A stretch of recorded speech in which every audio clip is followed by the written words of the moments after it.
चरखी दादरी के गांव अचीना। जी हां, आपको बता दें कि दिल्ली चरखी दादरी रोड पर जिला मुख्यालय से 14 किलोमीटर की दूरी पर स्थित है।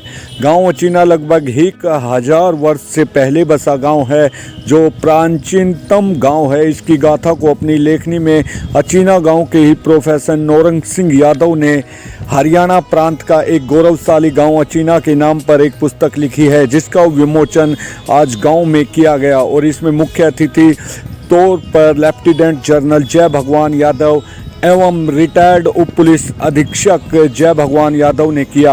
मंच का संचालन महेश दत्त शर्मा द्वारा किया गया तथा मुख्य अतिथियों को फूल मालाएं पहनाकर उनका स्वागत किया गया।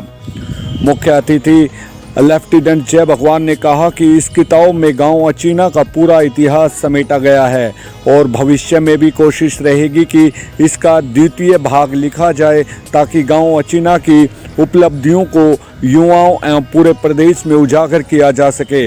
इस अवसर पर प्रोफेसर नौरंग यादव ने कहा कि इस किताब में गांव अचीना के काफ़ी वर्षों का इतिहास लिखा है, जो उनके बुजुर्गों दादा परदादा द्वारा बताया गया है तथा उनके जीवन काल में जो उन्होंने देखा, उन्होंने इसके बारे में बयान किया है।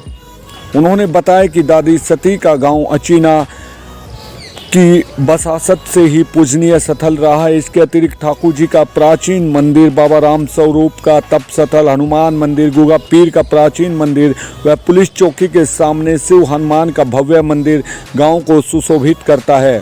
गांव में पुराने जमाने के कुएं, बावड़ियाँ, पुराने गेट, पुराने जोड़, भव्य धर्मशालाएं गांव के सुंदर इतिहास के गवाह हैं और अनेकों जानकारियाँ इस किताब में पढ़ी जा सकती हैं।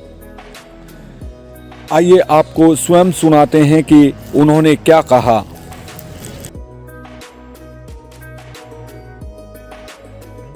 होश आया जब से मैं जिस तरफ भी जाता था गांव की तरफ, मैं उसी चीज़ के अंदर ये खोजने की कोशिश करता था कि इसका वास्तविकता क्या है और इसमें हमारे पूर्वजों ने किस तरह से और क्या किया है।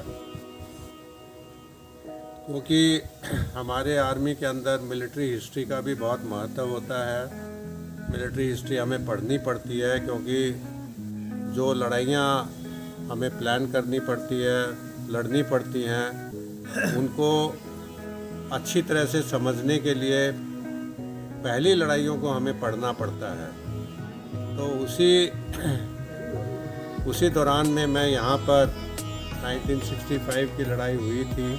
उसके बाद में मैं गांव छुट्टी में आया हुआ था, तो इत्तेफाक से उस टाइम पे गांव में जागे आए हुए थे और वो जागा जब हमारे घर आया तो उसने मुझे पूरा अपने गांव का इतिहास पढ़ के सुनाया। मुझे संतुष्टि नहीं हुई तो मैंने उससे बोला कि आप शुरू से जो आपका पहला पन्ना है आपकी बही के अंदर, वहाँ से मुझे इतिहास पढ़ के सुनाइए। तो वो थोड़ा सा अचंभे में भी आया और फिर बोलने लगा इसमें तो मेरा बहुत समय व्यर्थ हो जाएगा और मुझे और भी बहुत घरों में जाना है। फिर भी मैंने उसको प्रोत्साहित किया और वो मेरी बात मान गया। खैर उसे मुझे कुछ पैसे तो देने ही पड़े उसके लिए, क्योंकि वो भी उनको दान देना पड़ता है। तो उसने मुझे पहले पन्ने से लेके पढ़नी शुरू की वो बही अपनी, और उसके पास 4-5 बही थी। तो सुबह 9-10 बजे से लेके कोई दोपहर के खाने के समय तक वो मुझे सुनाता रहा। इस पुस्तक के बारे में जनरल साहब ने मुझे बार बार कहा, तो अब तो मैं बूढ़ा हो चुका हूँ, 86 वर्ष चल रहा है। तो इन्होंने अब कहते कई दिन से रहा था, लेकिन मुझे विचार आया कि साहब कह रहे हैं तो मान लो। तो ये तो अभी पिछले साल ही विचार आया, बहुत पहले यदि आ जाता तो ये पुस्तक बहुत ही सुंदर और बहुत विशाल होती, ये भी दावा से करता। फिर भी अभी समय मिला तो इसका सेकंड एडिशन निकाला। गांव की विशेषता बहुत ज़्यादा है, इस पुस्तक में बहुत थोड़ी की गई है। क्यों कि समय का बहाव हो गया।